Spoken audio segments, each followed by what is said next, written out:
a chieftain of the All Progressive Congress, Chief Emma Ejiofor. Yes, sir. Let's meet you, sir. Thank you. Well, I'm Chief Emma Ejiofor, PhD if you like, and I'm the Onisha of Buloko.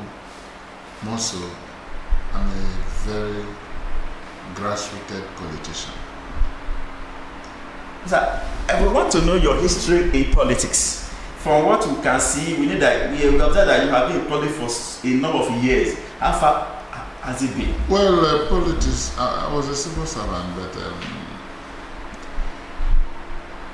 the day of politics came in 1996, where I started getting some interest.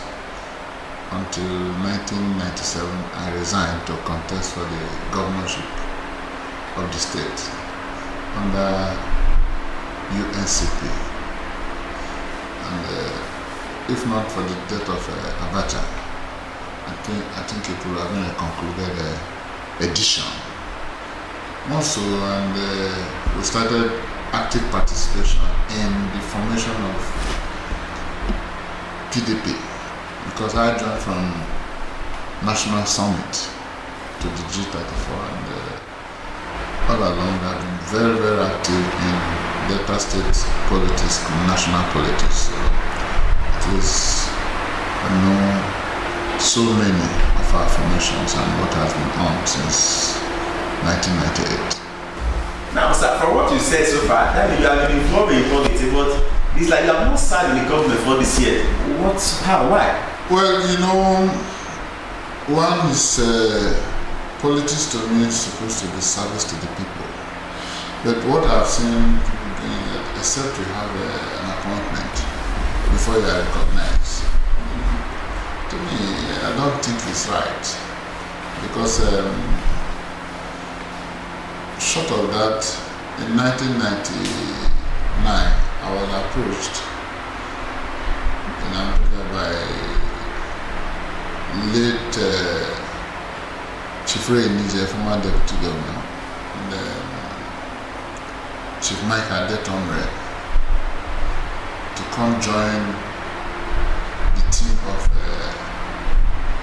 Chief Emma Ejiofor, so that two of us can play and guys do the job together.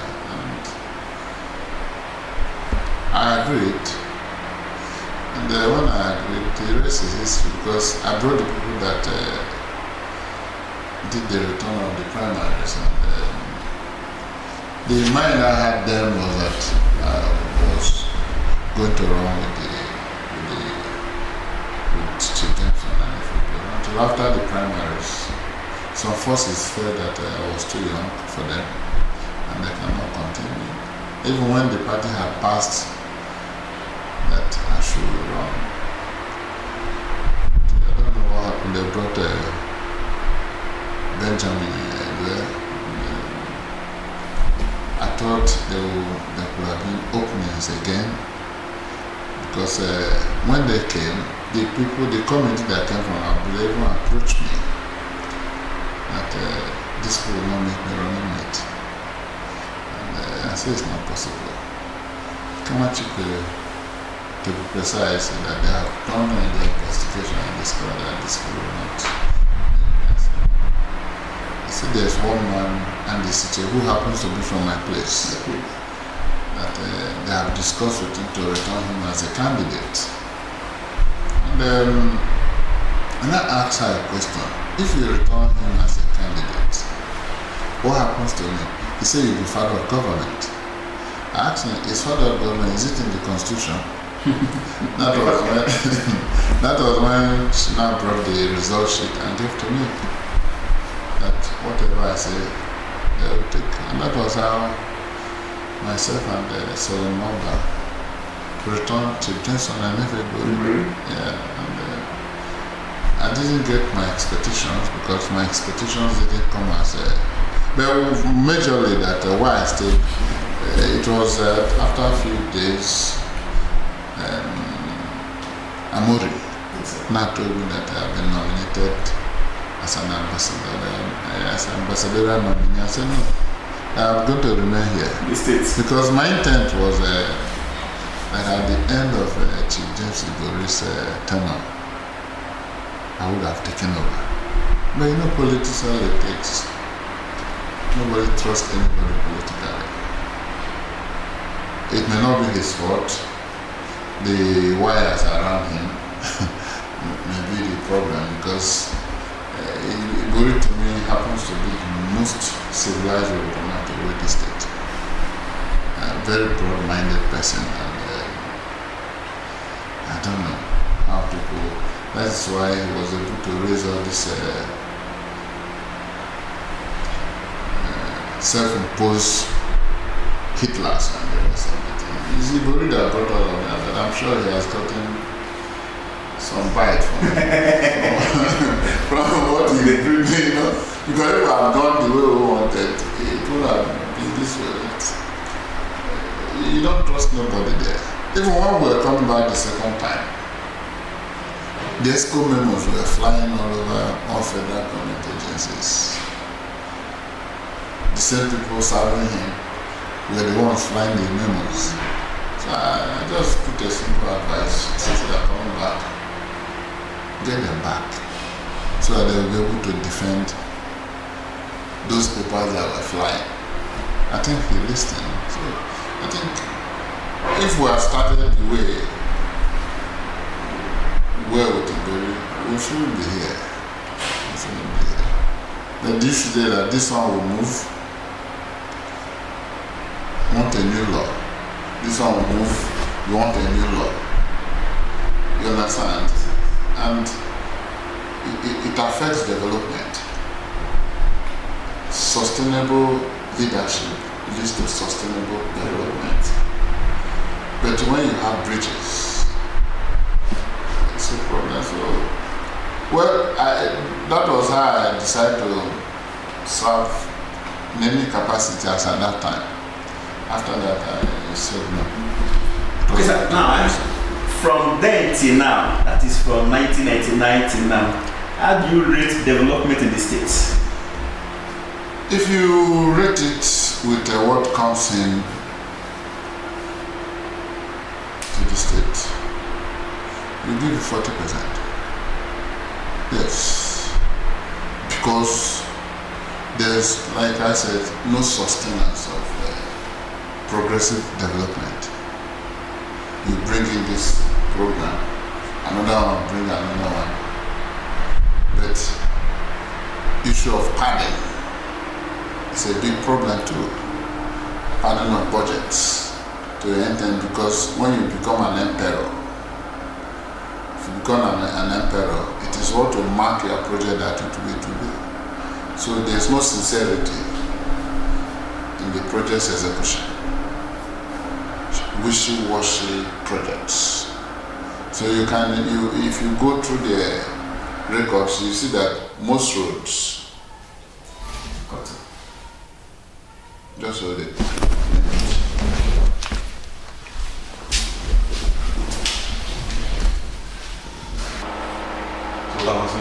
So, like we're talking about projects that, if you ask me, I will rate development in the state to 40% due to inconsistency in the leadership progression. Because if we had started, like I said, when the way Igore started, Igore mapped out things to be done. But when the cousin came on board, he raised a new team, new ideas, and drop the other ones. If you go through records, you see some rates and some roads that they must have tied up to 4 or 5 times within 10 years. Because you're not tired, you just a weak man. So they just, I mean, if you tie a road, 4 or 5 times within 10 years, don't you see there would have been progression? Look at this Okwe road now. I think within 10 years, this is the 5th time they are doing it. So they are not consistent with the ideas, and for you to be a good politician, you have to be progressive. If you're not progressive, you have to think about what your name will be in time to come. What effect are you keeping with the people? What do people talk about you? Go to Akwa Ibom. My late driver, the day we got to Akwa Ibom, as we come, I say he wants to go and see Odoaha, he was slap Odoaha. Because when you go there, you see good roads. They didn't stop you from eating money. But the money you use in tarring a road 5 times within 10 years. Is it not better you use ×2 and do that road to serve you for 10, 15 years? So they don't know actually what they want.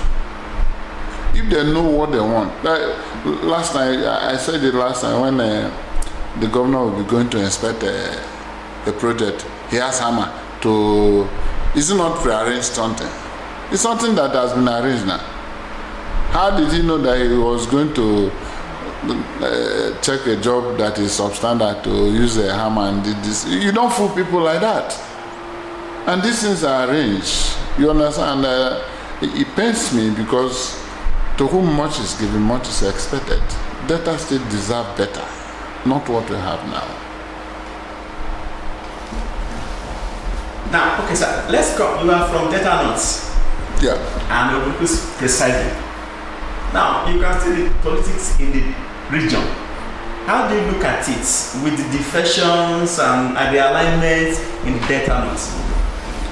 Well, there has not been political involvement of Delta Northerners. At least from beginning. I told you we started the system. Yes, sir. So we cannot say we've been involved politically. Rather, they will picket the system for you to take your quota. They'll give you appointment, the region is respected. That's not what we want. What we want is a voice in a government. That you're in a government, you need there was a time, you know, a time will come, I'm going to write about my Odyssey. You see a lot of anomalies, things happening because we don't have a voice. This NYC headquarters in this training camp in Iseluku. Do you know, under our nose, the thing was moved to Ogara. And the so-called deputy governor was asked to preside over that meeting. And he willingly went into that meeting. He claimed he's from Anioma North. And the only federal project there, you presided over a meeting where it was decided. But before the decision, they had awarded contract for construction of a permanent site in another location. So when he came out and made the announcement, I was furious. I had to call Colonel Fred Chijoka. I said, look, people don't know what happened. We took them by storm. I called Fred. I said, look at what is happening. He said, it's not possible. The state has approved the relocation and contract has been awarded. He said, but you are in government. I said, I'm not in government.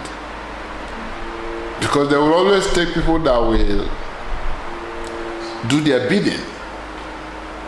So I called Fred Chijoka. I called names. I don't say they say. Fred now called his supposedly boy, because he's a senior man. That is DK. DK was the chief of air staff also. He was one who just cancelled the thing.